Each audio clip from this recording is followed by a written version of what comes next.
Ang video natin ngayon ay tungkol kay Sarah Geronimo at Mateo Gorricini.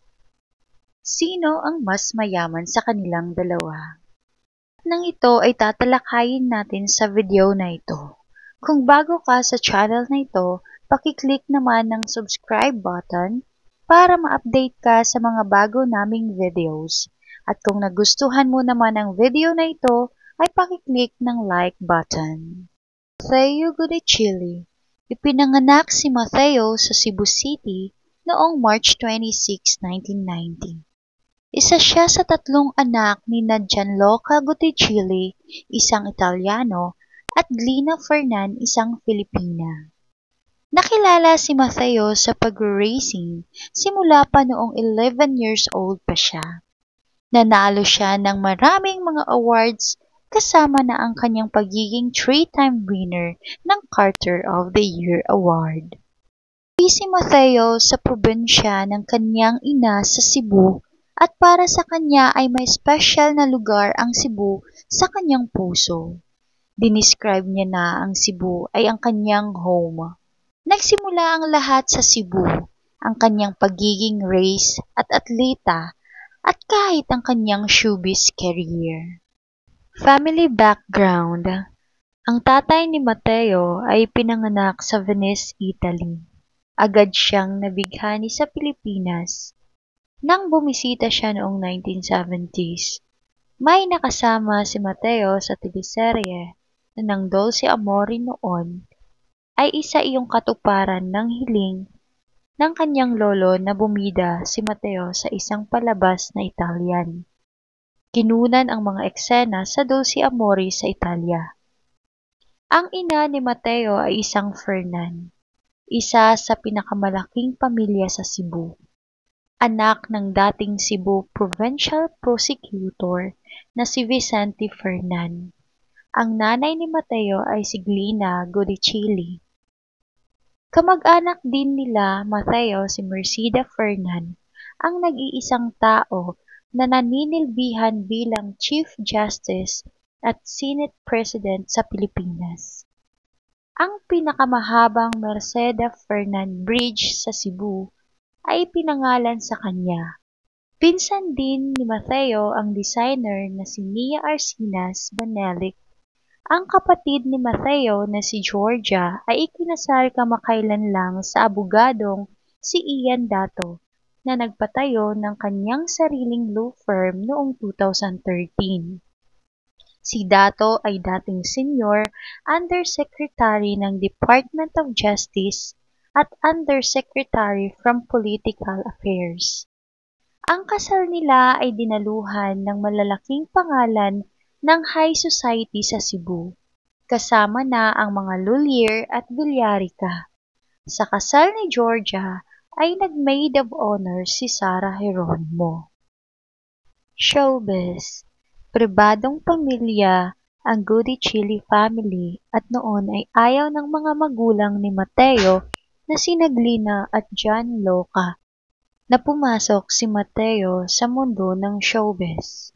Isang mundo na iba sa kanilang kinagisnan. Pero nakumbinsi ni Mateo ang kanyang magulang, pero sa isang kondisyon, kailangang matapos niya muna ang kanyang pag-aaral sa college bago siya pipirma ng kontrata sa mga malalaking TV networks. Sinunod ni Mateo ang kanyang magulang at nag-enroll siya ng 2 years bachelor degree in performing arts, major in musical theater sa Columbia College in Chicago. Nagsimula ang acting career ni Mateo nang sumali siya noon sa comedy set Gokada Go. Sa sumunod ng mga taon ay lumabas siya sa mga serye gaya ng Kung Fu Kids at Ligaw na Bulaklak. Taong 2010, nang bigyan siya ng lead role sa fantaserye na Agua Bendita. Noong 2011 ay naging isa sa mga host ng noontime show na Happy Yippee Yay si Mateo. At nakasama din siya sa teleserye ni Kim na may Binondo Girl. Taong 2011 din na nakasama siya sa pelikula ng Catch Me, I'm in Love kung saan nakasama niya si Sarah Geronimo. Taong 2012 naman nang makuha niya ang kanyang lead role sa pelikula ng My Cactus Heart. Maliban sa pag-acting, ay pinasok din ni Mateo ang recording. Noong 2011 ay naglabas din si Mateo ng single na Someone Like You mula sa Star Records at noong 2016 naman ay isang self-titled album ang kanyang ginawa mula din sa Star Records. Sino ang mas mayaman? Si Sarah o si Mateo? Noong 2017 sa isang interview, ay sinabi ni Mateo na hindi issue sa kanya kung sino ang mas mayaman sa kanila ni Sarah na noon ay girlfriend pa niya. Ayon sa kanya, walang kompetisyon, ang importante ay kung gaano mo kamahal ang isang tao. Nang tinanong siya kung magkano ang kanyang net worth, ay sinabi niyang hindi niya alam. Ayon kay Mateo ay madami pa siyang goals and dreams at nag-move forward lang sila para sa future. Para sa dalawang taong nagmamahalan ay hindi na mahalaga kung sino ang mas mayaman. 2010 naman kay Sarah Geronimo ay parating lumalabas sa listahan ng BIR ang pangalan ni Sarah sa mga top taxpayer sa bansa. Ayon sa isang online website, nasa $75 million daw ang net worth ni Sarah at kung i-convert ito sa Philippine peso ay nagkakahalaga sa 3.82 billion pesos. Prenup. Lumabas din ang tsismis na nais ng nanay ni Sarah na si Mommy Divine na pumirma ng prenup agreement sina Sarah at Mateo bago ikasal.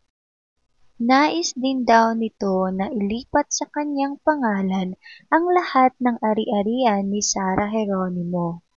Ayon sa tsismis, ay magkakaroon lang ng peace of mind si Mommy Divine kung ililipat sa kanya ang assets ni Sarah. Ang issue ito ay naging blind item sa DASA website, The Fashion Police at sila ang nasa hula ng mga netizens. Pero hindi ito sinagot ng mga kampo nila Mateo at Sarah o Mommy Divine. Wala ding kumpirmasyon na totoo ang balitang to. Yun, hanggang dito na lang muna. Bye-bye!